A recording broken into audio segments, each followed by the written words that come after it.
Millions of people are obsessed with the Blake Lively versus Justin Baldoni court case. And why is that? Is it just because it's a juicy Hollywood scandal? Or is it deeper than that? Well, what I've come to realize is that if we look past the glitz, the gossip, and the drama, we can see something much more profound. Beneath the spectacle that is the Blake Lively versus Justin Baldoni feud, the scandal reveals a glaring mirror, one that reflects deep imbalances playing out in our reality as well as in each of us.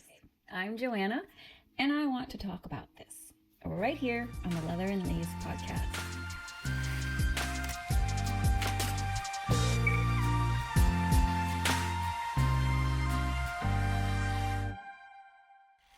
Hello and welcome back to another episode of the Leather and Lace podcast. This week I am exploring the spiritual implications of what's shaping up to be this year's biggest Hollywood scandal, the Blake Lively and Justin Baldoni court case. See, I don't think I'm too spiritually pure to engage with aspects of our reality that maybe some seekers consider trifling and inconsequential, such as this Hollywood scandal. This is because I believe the universe speaks to us in all kinds of ways, if we're paying attention. From my spiritual perspective, everything, yes, even Hollywood drama, can be sacred and divinely inspired to teach us something if we're open to it. Now, before I get into the spiritual gems and insights that we can mine from this human drama, let me give a very quick and very abbreviated overview of the Lively Baldoni case for those of you who may not be familiar with it. In 2019, Justin Baldoni purchased movie-making rights for a series of books by Colleen Hoover about surviving domestic violence, including the book It Ends With Us. Now, he was very passionate about shedding light on this issue. In early 2023, it was announced that Blake Lively was hired to play the lead role in the movie It Ends With Us, which premiered in theaters in August of 2024. Long story, very short. During production, Lively ended up pushing Baldoni, again, he was the director and her co-star in the movie. She pushed him right out of his own film. Yeah. She even made her own cut or version of the movie, which is the version that was publicly released. Meanwhile, Baldoni's version, again, he's the director, so the director's cut of the movie has yet to even see the light of day. So here's where it gets scandally. About a year after filming concluded, Lively filed a civil rights complaint on December 21, 2024, claiming that Baldoni sexually harassed her. Now, even though civil complaints like that are private, somehow the New York Times found out about it. Blake told them about it. And within 24 hours of Lively's filing, the New York Times published an article smearing Justin Baldoni just a few days before Christmas. So nice. The New York Times gave him less than 12 hours to refute Lively's claims, and the majority of those hours were literally overnight. In his defense, Baldoni filed a $250 million lawsuit against the New York Times for libel and a $400 million lawsuit against Lively and her husband, Ryan Reynolds, alleging extortion and defamation. Now, to cut to the chase, because I'm telling you, there's a lot of details, and I'm just not going to go over all of it in this video. Okay, so to cut to the chase, Baldoni's court filings and the evidence therein seem to completely exonerate him of all of Lively's hideous claims. But don't just take my word for it. You are free to check out the evidence yourself, because Baldoni's lawyer, Brian Friedman, created a website where people can download the actual court documents, which includes a lot of juicy text messages and other evidence, as well as a detailed timeline of events. So you just go to the lawsuitinfo.com if you're interested. Now, there is so much more to this, like I said, but I won't get into it here. But I do think that I've given you just enough basic information to work with for the purpose of this video. Okay, now we can get into why this case interests me from a spiritual perspective. See, several months ago during meditation, I got an unexpected message. Tune in to the lively Baldoni case. At first, I was surprised by this guidance, but after following the case now for several months, I am not so surprised anymore because this court case is more than just a Hollywood scandal. It's a mirror, not just for Blake Lively and her dragons, but for all of us. Here's the thing. This scandal didn't just erupt out of nowhere. I think that what gave birth to this drama is the toxic imbalance between the masculine and the feminine. Now, before I go any further, I want to be clear. I'm not talking about the highly charged conversations around gender identity or expression. That's a totally different discussion. What I'm exploring today has to do with energy, specifically the spiritual and archetypal masculine and feminine energies that exist within all of us, regardless of our gender identity. Okay, let's continue. I think it's important for us to realize that what we're seeing play out on this massive public stage through the lively Baldoni drama is not unique to celebrities. The reach of toxic masculinity and toxic femininity doesn't stop at Hollywood. It extends into our relationships, our families, our workplaces, and our inner world as well. That's why this court case matters. And by the end of this video, you will also see that this so-called Hollywood scandal is so much more than meets the physical eye. As spiritual seekers, we have the opportunity to use moments like this, not to gossip or to point fingers, but to reflect. The battle between men versus women. Masculine and feminine energy aren't just abstract concepts. They express themselves through how we behave, how we relate, how we lead, how we love, how we think, and how we create. And when they fall out of balance, as they have now for centuries, we don't just feel it personally. We see it ripple out across society. And that's what we're witnessing now. The gender war between men and women playing out in our culture is more than a battle of ideologies. It's a symptom of a deeper spiritual imbalance. The glorification of masculine traits and the quiet dismissal of everything feminine. For centuries, dominant masculine energy has rejected the feminine's sacred gifts of love, compassion, intuition, creativity, emotional depth, vulnerability, motherhood, and grace. And when the feminine is dismissed, when it's silenced and devalued, the shadow masculine begins to take over, which is what we see. Not just everywhere out there, but also in here, within each of us, that we have so much obsession with achievement, don't we? We have a lot of arrogance. There's a need for control for a lot of us, defensiveness, emotional suppression, domination, hyper-independence, rigidity, conquest, aggression, fear of vulnerability, and, this is a popular one, the need to always be right. These are the traits of the toxic masculine, and it has reigned over our collective consciousness like a tyrant, shaping our systems, our institutions, and even the way we see and treat ourselves and each other. Now, it's important for us to understand that the men versus women issue isn't about blame. It's about awareness. Yeah, I'm not here to righteously put blame on Blake Lively or to bring attention to her sins. I'm here to discover my own shadows that situations like this bring to light. And I hope that you're here to do the same, because as spiritual seekers, it's helpful to see the lively Baldoni case as more than just Hollywood drama, and to explore the deep spiritual insights that we can gain from it. As I mentioned earlier, it's important to understand that the lively Baldoni scandal didn't arise in a vacuum.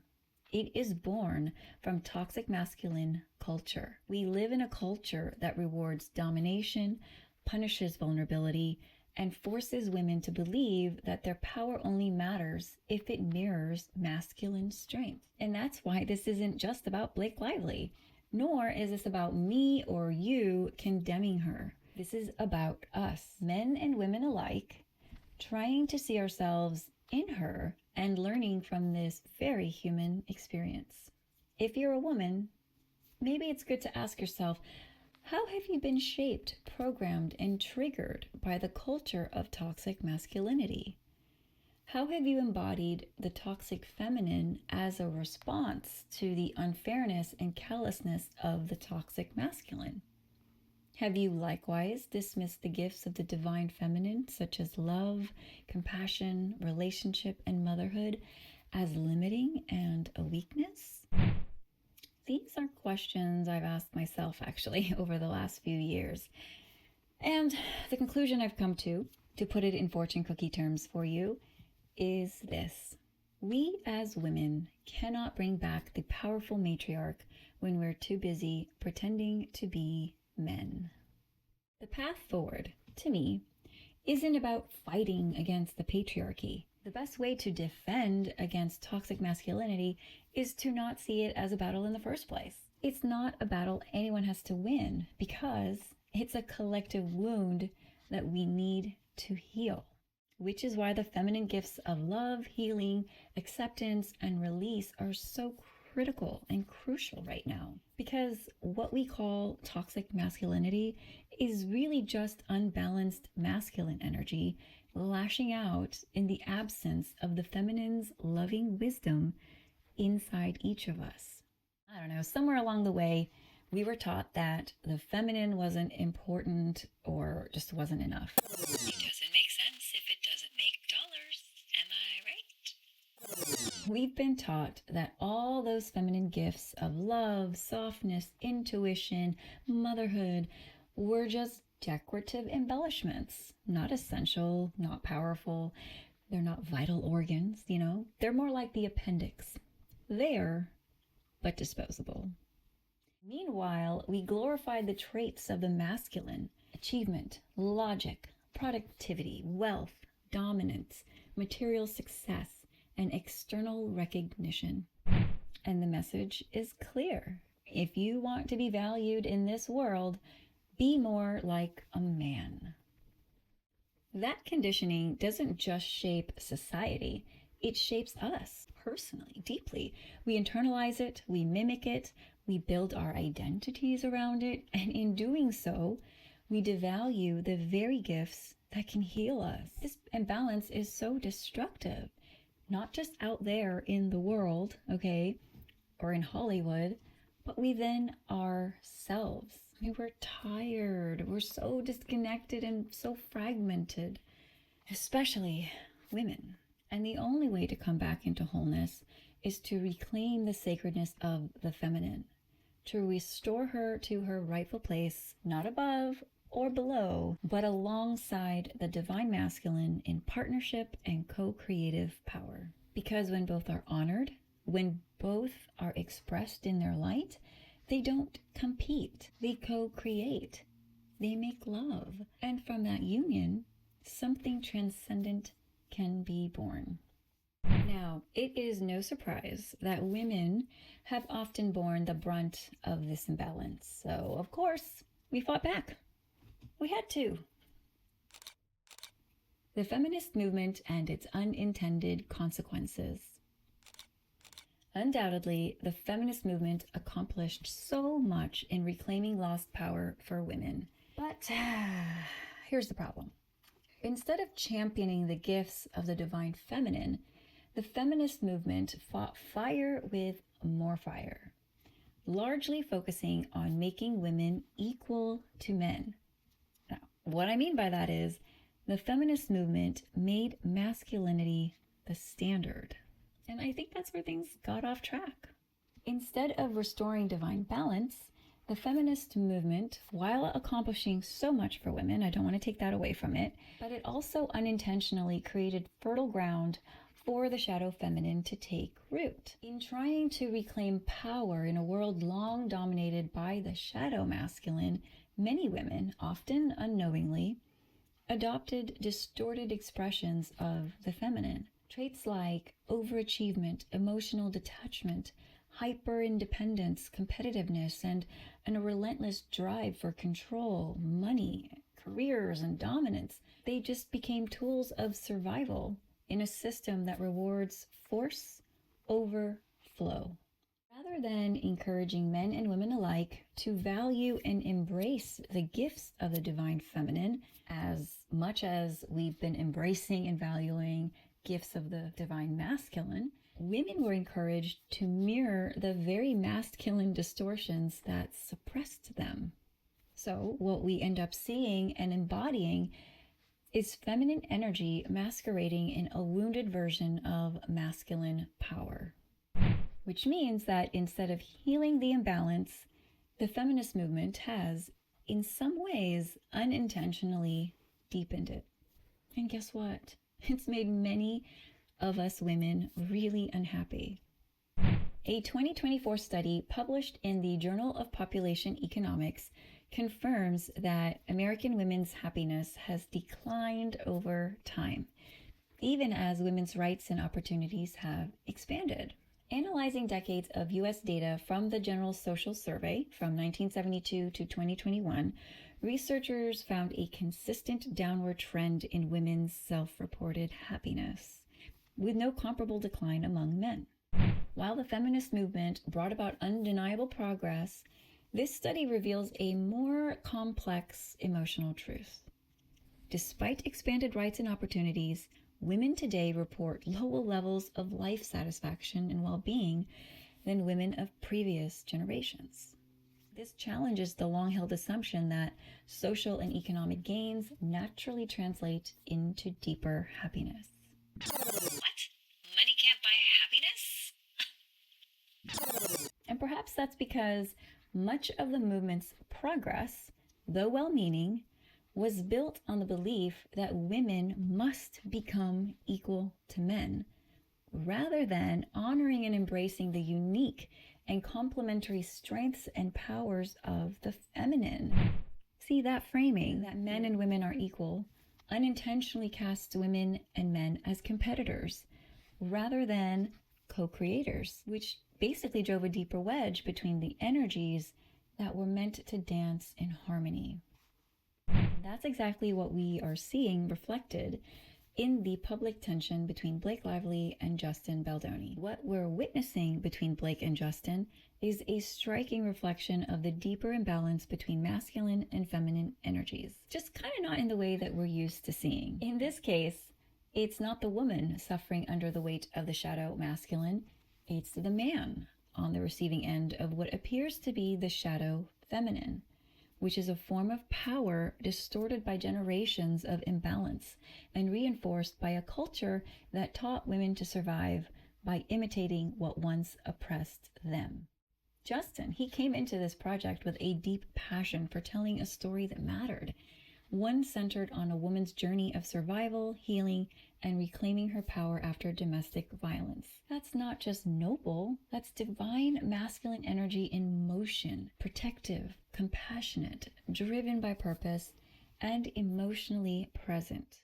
From what I've seen, Justin led with his heart. Honestly, he's somebody that is deeply spiritual. He is of the Baha'i faith, and embodying a divine masculine energy is quite important to him, which makes sense that he was so open to collaboration and he respected the weight and nuance of the story he wanted to tell. He wanted to create something beautiful and meaningful, and he brought a spirit of co-creation to the table, something that could have given rise to real alchemy between the masculine and the feminine. But Blake didn't meet him with similar intentions, sadly. According to what I've been able to piece together in the court documents and various videos, she seems to have entered this space with the energy of control, manipulation, domination, and deceit. And basically, she admits as much in certain videos that I've seen. She slowly maneuvered herself into power, removing Justin from his own film, and used her influence to take over the narrative. I mean, this is textbook toxic feminine energy. the shadow side of the feminine that seeks power through subversion and control, rather than connection and trust. And where something beautiful and powerful could have been created, we instead see only scandal and shadows. So yeah, to me, the Blake Lively versus Justin Baldoni case isn't just about the deliciousness of scandal and the righteous satisfaction of seeing evil in someone else and persecuting them for it. This is all about us. This has to end with us. We need to stop this vicious cycle. If we want to live in a world that is less chaos and more harmony, then we must first heal a divide between the masculine and the feminine expression within ourselves. Oh gosh, look, there is so much more I can say, but I have gone on too long already. So I hope you get my point in talking about this, and that it gives you something to think about that ultimately results in some form of self-discovery and growth. All right, friends and allies in co-creating a more beautiful and unified world, thank you so much for spending your time and energy with me this week. I hope that this episode offered you something deeper to reflect on, not just about the scandal itself, but about the polarities that we all carry inside. And of course, about the deep divide between the masculine and the feminine. Because what we heal within will ripple outward. If this message resonated with you, please like this video. It really helps people find it, which I hope helps them to feel a little less alone in their spiritual journey. And I would love to hear from you. Are you following the Lively Baldoni case? What are your thoughts about the men versus woman dynamic and polarity? How can we move past it? Tell me your thoughts in the comments section. Also, make sure to subscribe so you don't miss future episodes. I release new content every Thursday. Next week, I will be sharing something a little different. I will be doing a therapy session for the month of April. That's TAROTPY. As a tarot practitioner, I developed what I call therapy. It's a unique reading methodology that blends the archetypal wisdom of the tarot with your own intuitive insights. Think of it as a form of spiritual therapy. Hence the play on words, since I'm a bit of a pun addict.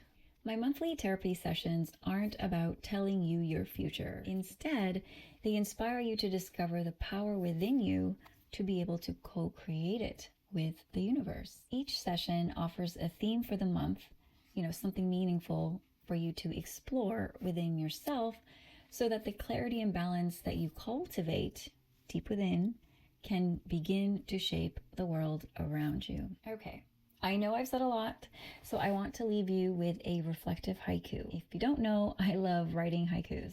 I don't know, maybe I'll close out each show with one moving forward. So anyways, for now, enjoy this one and allow it to find its own meaning for you. Here it is. When fire meets grace, the war between hearts can rest. Harmony returns. Until next time, stay grounded and embrace the sacred. Love and light, friends.